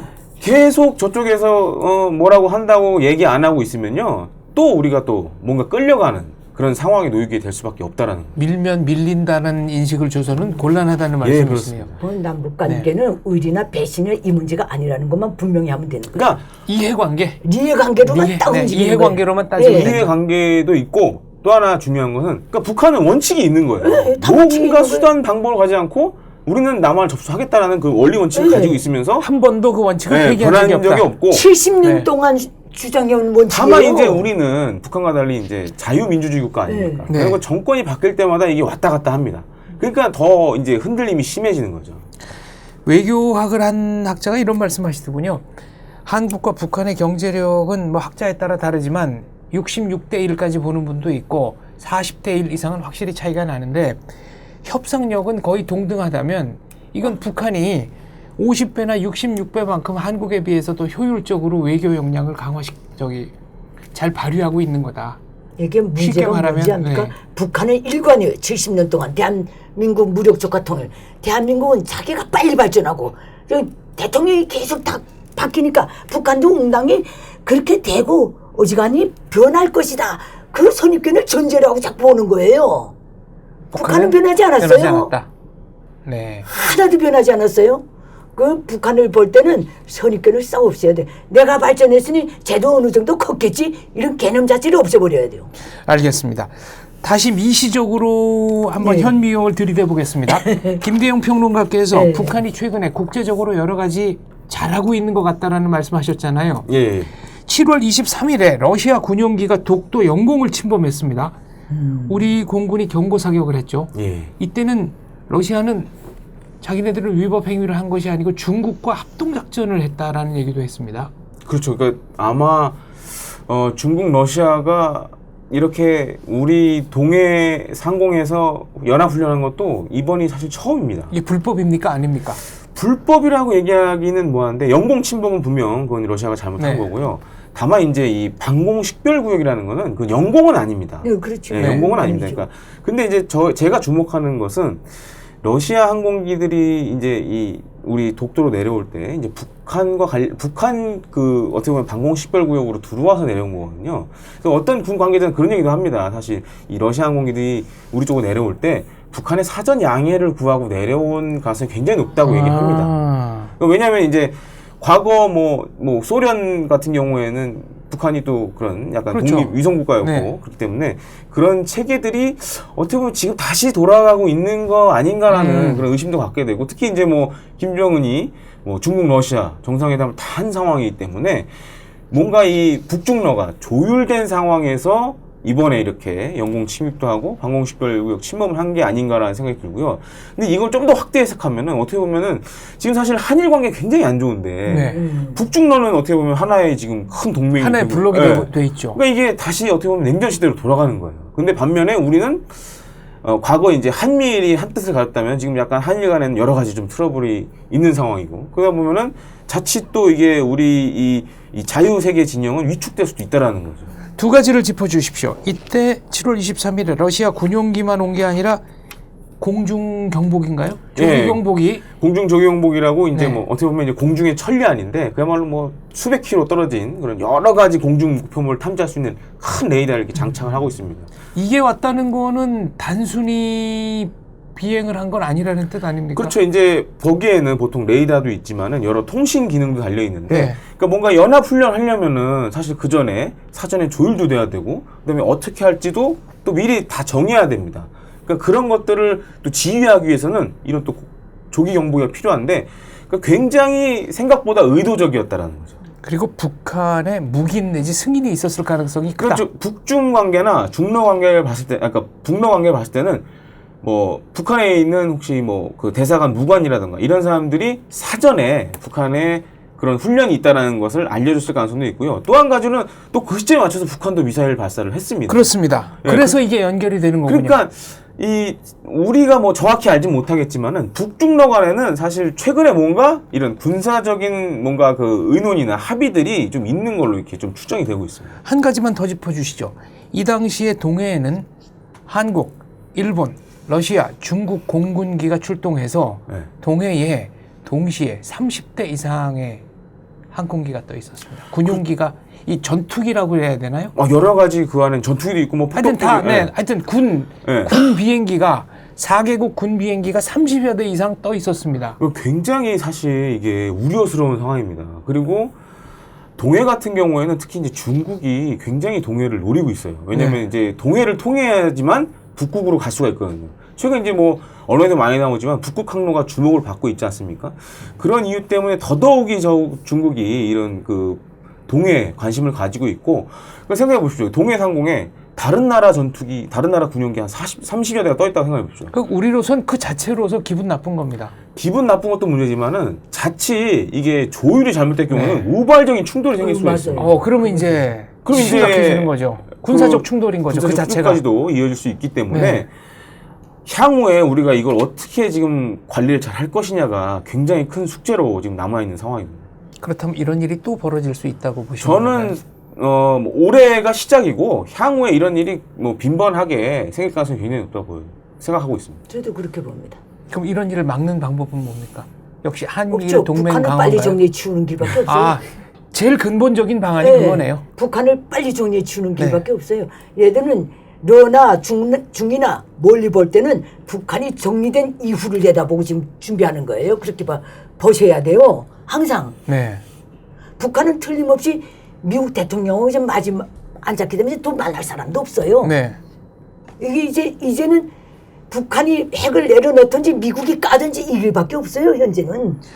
여기서 지금 네. 하나 보도가 나온 게요. 8월 1일 몽골 대통령이 미국을 방문했습니다. 네. 그래서 트럼프와 김정은의 3차 만남 장소로 울란바토르를 또 제시. 네. 그 이 얘기는 뭔가 미국과 북한 사이에 지금 물밑 접촉이 있다는 얘기입니까? 그 사람들은 뭐 트위터 하는 사이니까 네. 뭐 오전 비시 했는데 오후에 전화 오고 뭐 네, 만났다 바로 연결은 되는 네. 것 같아요. 둘 다 서로 침발라 놓고 있는 거예요. 우리 다 정상적으로 가지. 네. 이 한쪽은 대선 때문에 그렇게 가는 거고 하나는 너무 나갔다 얻어맞을까봐 그렇게 가는 거예요. 아, 맞을까봐 겁나서 아, 그러는 거군요. 그럼요. 아직 얘는 맞긴 싫거든요. 네. 아직도 트럼프를 올릴 수 있다고 보거든요. 독재자들이 원래 그래요. 모든 걸 주관적인 판단에서 하는 거예요. 근데 중국이나 러시아는 북한은 어찌 보면 빨리 없어질 것 같기도 하거든요. 네. 핵 들고 미국하고 붙었기 때문에. 그 이후를 보는 거예요. 나는 그렇게 봅니다. 최근에 얘기가 나오고 이제 있는 시작입니다. 네. 저것도. 알겠습니다. 중거리 핵전력 INF. 예. 네. 이건 어떤 얘기입니까? 사실 이 뭐 연세가 있으신 시청자분들은 그 옛날 생각이 많이 나실 겁니다. 사실 80년대에 네. 미소 간에 그러니까 이 대륙간 탄도미사일이 아닌 뭐 준중거리 미사일로 사실 핵 경쟁이 굉장히 심했었죠. 그렇죠. 근데 유럽 같은 경우에 이제 나토라는 그런 집단 안보 체제가 있고 그리고 그런 나라들의 이제 그런 미국의 다양한 중단거리 미사일들이 이제 핵탄두를 탑재한 미사일들이 배치됐는데 네. 지금은 좀 그때하고는 상황이 좀 다릅니다. 그래서 뭐 언론에서는 다시 핵 뭐 무기 나오는 거 아니냐라는 언급도 하시는데 네. 그것보다는 사실 이제 이 준중거리 핵 전략 조약이 폐기가 됐기 때문에 미국 입장에서는 과거와 달리 여러 가지 그런 탄도미사일이나 뭐 순항미사일 배치할 수가 있게 됐습니다. 반면에 이제 이 조약이 있기 전에는 미국이 굉장히 불리한 입장이었죠. 네. 왜냐하면 중국이 특히 많은 수의 그런 미사일들을 만들어서 지금 배치를 했는데 이제는 이게 폐지가 됐기 때문에 아시아나 뭐 유럽에 그야말로 많은 수의 미국의 미사일들이 배치가 될 수가 있게 된 상황입니다. 근데 이제 이게 단순히 뭐 언론에서는 이제 중국 때문이다라고 많이 얘기를 하시는데 저는 이걸 폐기한 목적 중에 하나가 중국도 있지만은 이란하고 북한도 사실상 포함이 돼 있다고 봅니다. 왜냐하면 이거를 향후에 사실 미국이 이게 잘하는 일 중에 하나인데 그러니까 미국은 사실 부자 나라 아닙니까? 그렇죠. 그러니까 80년대에도 똑같았습니다. 이렇게 한번 이거를 확 배치해서 소련을 그야말로 궁지로 몰아낸 그렇죠. 다음에 군비 경쟁에 나선 네. 다음에 소련을 붕괴시켰죠. 다 폐기시켜버리고 네. 폐기시켜도 사실 미국은 육해공 다른 전력이 워낙 강하기 때문에 이상이 없어요. 맞죠. 근데 만약에 이것을 이제 새로운 조약으로 분명히 미국은 대체하려고 노력을 할 겁니다. 그러면 이제 뭐 전 세계적인 조약이 될 가능성이 굉장히 높은데 중국까지 엮으려면은 그럼 이제 거기에 이제 북한, 중국, 러시아, 뭐 이란 뭐 이런 나라들 들어가게 되면은 속절없이 그냥 그런 무기들이 만약에 그 전 세계적인 합의가 된다라면은 미국과 러시아는 웃는 반면에 중국, 북한, 이란은 울게 될 수밖에 없습니다. 왜냐면은 미국과 러시아는 여전히 대륙간 탄도미사일을 가지고 있고 또 전 세계에서 가장 많은 수의 핵무기를 가지고 있는데 만약에 이게 전 세계적인 규정으로 돼버리면은 중국은 가지고 있는 핵무기 한 3분의 1을 버려야 되고 북한도 마찬가지죠. 네. 그런 약간 큰 플랜이 있는 게 아닌가 미국 입장에서는. 그래서 아마 뭐 국내 배치 가능성도 사실 염두하고 있는데 그거는 아직 뭐 이른 것 같고 제가 봤을 때는 빨라야 5년 뒤가 되지 않을까. 지금 이제 현재 여러 가지 무기들을 개발하고 있는데 네. 이런 것들이 5년 뒤면은 이제 뭐 한반도 배치 얘기도 나오고 아니면 그 이전에도 나올 수 있는데 근데 문제는 사실 이게 우리에게는 장점도 될 수 있고 단점도 될 수 있습니다. 어떤 점에서 그렇습니까? 그러니까 장점 면으로 봤을 때는 이 북한 핵 문제를 그야말로 그러니까 우리가 이걸 들여오는 뭐 목적은 단 하나 아니겠습니까? 북한이 핵이 무력화시키는 거죠. 북한 핵이 협상이 지지부진하고 네. 핵이 고도화될 경우에 사실 우리가 뭐 마땅한 지금 대응 수단이 없는, 없으니까요. 그러니까 만약에 이런 무기가 들어온다 그러면은 중국, 러시아도 지금보다 더 경각심을 갖게 되고 그다음에 이 북한 핵 문제 해결할 노력을 또 갖게 되고 또 한 가지로는 특히 중국 러시아 입장에서는 특히 중국 입장에서는 이게 굉장히 뼈아픈 무기가 될 수 있습니다. 그리고 우리나라 국내적으로는 사실 걱정되는 건 지난번 사드처럼 그렇죠. 여러 가지 뭐 사회적 갈등이 전자파니 네. 뭐니 뭐 여러 가지 유언 비어들이 또 나올 수 있는데 그렇기 때문에 이거를 좀 지금부터라도 좀 주의 깊게 좀 살펴볼 필요가 있고 특히 이제 뭐 외교랑 안보 공부하시는 분들은 단편적으로 볼 게 아니라 이런 좀 종합적 시각에서 이걸 어떻게 우리 국익에 활용을 할 거냐라는 측면을 좀 많이 연구를 했으면 합니다. 저희가 오늘 김길선 기자님께 김정은의 생각만 물어봤는데 이런저런 경로로 북한의 그 엘리트층 하고 이제 얘기를 좀 나누시잖아요. 네, 조금씩 달라요. 네. 북한 엘리트층은 최근에 이 상황에 대해서 어떻게 생각하고 있고 어떤 판단을 하고 있습니까? 아주 우습게 보고 있죠. 김정은을요? 지금 오늘은 북한 혼자 앉아서 대상도 없는 군비 경쟁을 하고 있대요. 네. 북한 엘리트들이 그렇게 말하더라고요. 누구도 무수 안 하는 미사일 쏴대면서 혼자 좀 승이 나서 저러고 있다고 그러더라고요. 근데 그 말이 맞는 것 같아요. 그렇죠. 아니 그러면 경쟁력이 전혀 없는 군비 경쟁을 혼자 하고 있는 네. 거예요. 그럼 엘리트들의 민심 위반이 그 정도인데 원래 바깥으로 내 있을 때부터 그랬어요. 근데 밖으로 드러나는 움직임은 전혀 없습니다. 그 체제 밖에 인물은 없지 않습니까? 네. 그러니까 그저 앉아서 둘이 미친 짓 하고 있다고 말하지만 나가서는 다 생계형 충성을 하는 이유가 그만큼 조밀하게 감시 체제가 다 있기 때문에 말하는 사람도 감시하거나 감시받고 다 그렇게 되어 있는 거예요. 잘 넘어가다가도 어느 한순간에 어느 놈이 상황 판단을 잘못해서 고자질 하는 경우는 아예 싸그리 없어지니까 그래서 그렇게 70년 살아오던 애가 관성으로 가는 거예요. 근데 그게 결사를 할 수가 없는 거예요.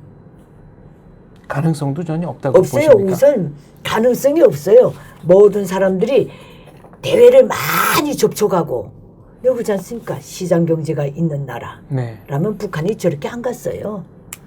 하다못해 핸드폰 전체 국민이 다 들고 아무 나라하고나 뭐 뒤져볼 수 있는 대한민국과 같은 미국과 중국과 같은 베트남과 같은 수준만 돼도 북한이 저 체제 유지 못합니다. 북한의 장마당을 통해서 시장화가 상당히 이루어지지 않았습니까? 장마당은 시장이 아닙니다. 시장 경제가 아닙니다. 시장 경제에 이게 딱 있어요. 생산, 유통, 소비. 네. 북한은 생산과 유통과 소비 엉망이에요. 다 개인이 움직이는 거예요. 북한이 중국에서 들어오는 모든 훌라리 상품들과 북한의 국내에서 소비품 나오는 거하고 경쟁이 안 되는 거예요. 네. 나와야 뭐 경쟁을 해도 할 거 아닙니까?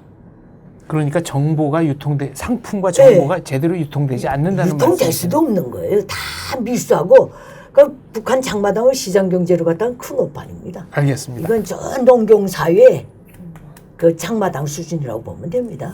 알겠습니다. 저희가 방송 중간에 생물학 무기, 화학 무기 얘기를 잠깐 했었는데, 자, 생물학 무기와 화학 무기 이게 얼마만큼 심각한 겁니까? 저보다는 사실 김기선 기자님께서 더 잘하실 것 같은데, 그러니까 이 생물 무기라든가 화학 무기 같은 경우에는 그 앞에 꼭 그게 붙지 않습니까? 대량 살상 무기라는 수식이 붙지 않습니까? 그리고 국제사회에서 이거 사실 금지된 무기입니다. 그렇죠. 지금 여러 협약을 통해서 사실 네. 만들지 못하게 하고 있는데, 그러니까 아주 극소량으로도 많은 사람들을 그야말로 살상할 수 있는 그런 무기인데, 북한은 사실 지금 전 세계에서 거의 수준급의 그런 개발 능력을 가지고 있습니다. 세계 4대 생산국이라는 얘기도 있어요. 제가 봤을 때는 세계 4대 이상이 될 수도 있는 게 왜냐면은 뭐 많은 탈북자분들도 증언하셨지만은 생체 실험을 계속적으로 이제 하고 있기 때문에 네. 아니 뭐 몇 년 전 이제 김정남 암살할 때도 VX 가스라는 걸 이제 사용을 했는데 아니 저도 이제 VX 가스 말로만 들었지 뭐 문헌상으로만 봤지 실제 사용한 거는 뭐 극히 일부 사례거든요. 근데 북한은 특히 그 한 사람을 암살하는데 이 대량 살상무기를 썼다라는 거는 기술적으로 엄청나게 축적이 돼 있다는 얘기입니다. 그러니까 양 조절을 엄청나게 잘한 거죠. 확실한 데이터가 없이는 그렇게 정밀하게 그렇죠. 공격을 못했을 거다 이런 너무 얘기는. 많으면은 공항에 있는 사람들이 전체가 다 피해를 봤는데 네. 딱 한 명만. 딱 한 명만 그냥 네. 죽은 거 아니에요. 그러니까 그 부분에 있어서 그동안 이제 나왔던 증언들이 일맥상통을 하는 거죠. 이제 생체 실험이 아니고선 저런 결과가 나올 수 없고. 그러다 보니까 사실 이제 앞서도 말씀드렸어야 했는데 그 미국이 지금 사실 그 저위력 핵무기 개발을 굉장히 열심히 합니다. 그 저위력 핵무기가 뭐냐면은 옛날에 이제 히로시마 나가사키에는 뭐 15킬로톤, 20킬로톤 되는 그런 원자폭탄이 터지지 않았습니까? 네. 근데 저위력 핵무기는 1킬로톤, 2킬로톤 정도밖에 안 됩니다. 근데 왜 이걸 만드냐? 물론 이제 이렇게 적은 위력의 핵무기로 네. 쪽집게로 타격을 해서 이제 적을 없애겠다는 것도 있지만은 미국은 반면에 지금 생화학무기 개발을 못해요. 여러 가지 협정 때문에. 그럼 만약에 미군이 다른 적으로부터 공격을 받았다. 생화학무기 공격 받았을 때 마땅한 수단이 없어요. 네. 그러니까 향후에 그런 일이 생기면은 이런 위력이 작은 핵무기로 대응을 하겠다라는 그런 메시지도 이게 담겨 있습니다. 거기에 더해서 사실 이 준중거리 미사일 협정 탈퇴도 연관성이 좀 있습니다. 그렇기 때문에 이게 사실 뭐 중러도 있지만은 기존에 이제 북한이라던가 이란, 특히 생화학무기를 많이 가지고 있는 국가들에게도 사실 적용이 되는 거죠. 북한은 생화학 무기 얘기는 공식적으로는 거의 안 했지만 안 하죠. 뭐 공공연한 비밀 아니겠습니까? 김정일이 보유하고 있다는. 지시해서 가난한 나라의 핵무기가 생화학 무기라고. 네. 제일 돈을 적게 들이고 살상력 높은 무기를 만들 수 있다. 그래서 1970년대 말부터 엄청 다그쳤어요. 근데 이게 생화학 무기는 우리 과학원 관할이 아니에요. 어디 이거는 관할입니까? 인민무력부 군의국 소속에 다 돼 있어요. 네. 이 기본 연구소들이 다 문수고리에 있고, 그게 몇 연구소 다 있어요. 얘들이 기본 가서 또 실험하는 게 평안도 어느 곳, 내가 그 이름 지명을 알았는데 거기 생체 실험하는데 다 있는데, 이 생화학 무기도 걱정이 크게 안 되는 게 극소수로 이제 그 특정인을 죽일 수는 있어요. 네. 오늘날에 와서. 근데 생물 화학 무기를 생산할 수 있는 원료가 없는 거예요. 네. 지금 말씀을 있어요. 들으면은 조금 안심이 되네요. 네. 한 개는 만들 수 있지만 미사일도 네. 북한은 네. 양산을 왜냐면 못할 것이다. 생화학 무기도 모든 네. 북한의 모든 화학 공장이 오면 다 모진 상태예요. 거기서 뭔가 축출물이 다 나오는 거예요. 그렇기 때문에 화학 공장들, 림비료 공장들 이런 데 가면 군수 라인이 다 있는 거예요. 거기서 나오는 가스를 뽑고 하는 거. 그게 다 묻어버렸어요. 북한에 비료가 없으면 생화학 무기 못 나온다. 이렇게 딱 보시면. 네, 맞아요. 그러니까 네. 화학 무기를 사실 우리가 뭐 특별한 공장에서 네. 만드는 걸 생각하는데 비료 공장이 사실 그 매개체가 됩니다. 대부분. 그렇죠. 네. 그렇죠. 근데 만약 비료가 뭐 정상적으로 못 나온다 그러면은 그게 걱정 안 수 해도 없는 되는 거죠. 거예요. 지금은 그러면 이제 미사일 양산도 안 되고 네. 생화학 무기 양산도 안 되고, 그러나 그럼에도 불구하고 대한민국이 북한에게 네. 말하자면 먹힐 수 있다라고 염려하시는 이유는 뭡니까? 지금 말씀하시는 이게 대한민국의 이 모든 상황을 들여다 볼 때 북한의 김일성 족속은 대한민국에 뭐 이렇게 이게 많잖아요. 이게 무슨 서로 다른 현상들이 계속 내부 싸움하는 것 같고 들여다보면 이게 허들에 빠져 보이는 거예요. 대한민국이. 아니 북한 입장에서 뭐 충분히 그렇게 보죠. 그렇게 본다니까. 네. 지금은 일심 단결된 나라인데 이게 뭐 가족 간에도 일심 단결이 안 되는 게 대한민국 아닙니까? 뭐 대한민국의 특징이기도 하고 그러니까. 장점이기도 하고 장점이기도 단점이기도 네. 하죠. 그리고 반일 문제 놓고도 해야 된다느니 안 해야 된다느니 얼마나 지금 말이 많습니까? 네. 이거 다 볼 때 미국이나 일본에 대한민국의 영향력을 끊어놓으면 얘네는 그저 삶은 무 먹듯이 먹을 수 있다고 딱 보는 거예요. 원래 독재자들이 그래요. 지금은 사실 언급이 잘 안 되고 있지만 이 북한의 핵 문제가 여전히 우리에겐 굉장히 중요한 사안이고, 이게 어떻게 이걸 잘 해결을 할 거냐도 또 우리 국민들이 좀 관심을 가져야 될 부분 중에 하나입니다. 그래서 김대영 평론가는 나토식 방책은 해결책이 될 수 있을까 없을까 그런 칼럼도 썼죠. 예, 썼는데 사실 지금 뭐 보수 쪽에 계신 분들도 그런 주장을 많이 하시는데, 근데 우리나라하고 나토는 좀 차원이 달라요. 그러니까 쉽게 말하면 나토식 해결 방안이라는 거는 미국의 핵무기를 한국에 들여오고 이 핵무기를 누가 쏠 것인가의 결정도 일정 부분 한국이 한다 이런 그러니까 거죠. 반반으로 나누는 거죠. 네. 근데 사실 나토식 핵무기도 단점은 있습니다. 그러니까 최종 승인은 미 대통령이 해줘야 돼요. 그렇죠. 네. 그래서 이게 그리고 이제 뭐 나토 같은 경우에 러시아하고 대치하고 있는 거리가 좀 있기 때문에 크게 상관이 없는데, 우리는 만약에 이 한반도에 갖다 놓으면은 북한하고 대치하고 있는 거리가 짧기 때문에 네. 못 쏘보고 또 타격을 당할 가능성도 굉장히 높아요. 그래서 그것보다는 제일 좋은 거는 예를 들어서 유사시가 됐을 때 차라리 우리 그 한미 연합군의 작전 계획에 네. 아예 선제적으로 그냥 핵을 쓸 수 있는 방안이 적용되는 게 가장 이상적입니다. 지금은 안 됩니까? 지금은 사실 이제 우리가 한 방 맞고 시작하는 개념이기 때문에 아닌데. 그거는 좀 문제가 있다라고 보여지고 어차피 근데 이게 잘못하면은 이제 북한을 핵보유국으로 인정하게 되는 가능성도 있어서 사실 조심스러운데 만약에 북한이 그런 의도가 있을 때 아예 선제적으로 아까도 말씀드렸지만 저유력 핵무기 같은 것들을 선제적으로 사용을 한다라면은 오히려 그런 부분에 있어서 우리 국민들이 더 보호가 될 수 있다라는 측면도 있다라는 거죠. 그러니까 결론은 이성적으로 냉철하게 이해관계만 따져서 결정을 해야 된다는 얘기네요. 네. 그렇죠. 체제의 이해관계가 첫째죠. 지금 그렇다면 북한의 엘리트층의 충성심이라든가 뭐 로망 이런 게 대한민국 쪽으로 향할 가능성은 있습니까? 저는 그건 없을 것 같아요. 통일 이후에도 통일 그럴까요? 이후까지 시간이 좀 갈 것 같아요. 왜냐하면 저도 대한민국에 올 때 대한민국엔 오기 싫었댔거든요. 똑같은 나라에서 밤낮 들이친다 내친다 싸움하는 게 딱 싫어가지고 북한 엘리트들도 그래요. 붙자면 큰 놈한테 붙자. 단 중국은 안 된다. 이거예요. 그러니까 이제 북한이 무슨 사태가 벌어진다면 미국 쪽으로 가서 붙을 확률이 거의 80%예요. 중국에 안 붙. 그러니까 대한민국하고는 거리를 둘 거예요. 왜냐하면 동족끼리가 더 무섭잖아요. 참 그렇게 따져보면 북한도 친미주의 국가네요. 그렇게 될 수밖에 없어요. 네. 북한의 엘리트들의 관점이 뭔지 알아요? 2차 대전 이후 미 합중국 열차에 올라탄 나라들은 다 선진국이 됐다. 그렇죠. 네, 구소련 열차에 올라탄 나라들은 다 가난해져서 80년대에 들어서면서 사회주의를 다 버리고 뉴턴에 갔다. 다 이렇게 딱 돼 있는 거예요. 이제 중국에는 절대로 안 붙습니다. 그러니까 오늘 말씀을 들으니까 굉장히 비관적으로 갔다가도 마지막에서는 희망적인 메시지를 하나씩 지금 던져주시네요. 그건 틀림없는 일입니다. 그거는. 알겠습니다. 자, 배나무 이사회 73회 오늘 김길선, 김대영 두 분 모시고 방송 진행했는데요. 모르는 사실도 많이 알게 됐고 또 새로운 각도에서 여러 가지 현안을 비춰볼 수 있어서 정말 유익했습니다. 시청자 여러분께도 아주 유익한 시간이 됐기를 바라고요.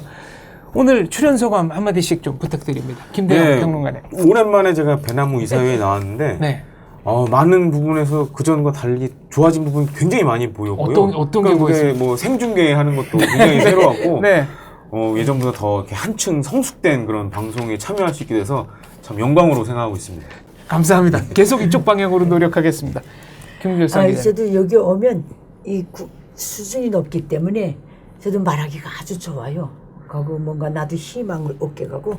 그래서 오늘 이 방송 듣고 정은아 군비경쟁 환차 계속해라 빨리 무너지게 이 말을 하고 싶습니다. 알겠습니다. 배나무 이사회 73회 오늘 순서는 여기까지 하겠습니다. 감사합니다. 감사합니다. 배나TV 최신 영상 알림을 받으시려면 이쪽 구독하기 버튼을 꾹 눌러주세요. 후원은 계좌이체, CMS, 휴대폰 결제, 페이팔 통해서 하실 수 있습니다. 광고를 끝까지 시청하시는 것도 후원에 도움이 됩니다. 더불어 채널 멤버십에도 꼭 가입해 주시고 실시간 방송 채팅 참여도 많이 해주세요. 열심히 하겠습니다.